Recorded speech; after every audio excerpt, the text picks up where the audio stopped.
Dua orang yang diduga penyusup dalam aksi penolakan terhadap revisi Undang-Undang KPK diamankan pihak kepolisian berpakaian preman. Dua pemuda tersebut diduga membawa puluhan anak panah beserta ketapel di dalam tasnya.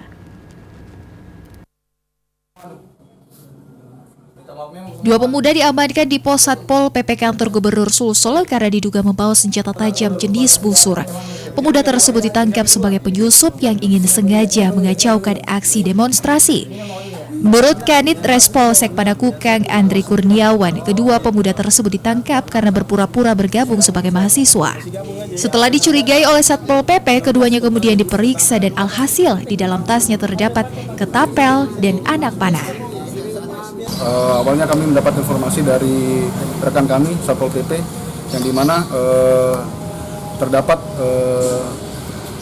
pengamanan di sana oleh polisi, lalu Satpol PP sendiri mengamankan daripada kedua anak yang dimana membawa busur dan kiranya mencuri helm. Kedua pelaku pembawa busur ini kemudian digiring ke Polsek Panakukang guna pemeriksaan lebih lanjut. Sementara barang bukti yang diamankan yakni 12 buah anak panah dan 2 buah ketapel juga ikut disita pihak kepolisian. Dian Cahyadi, Selebes TV.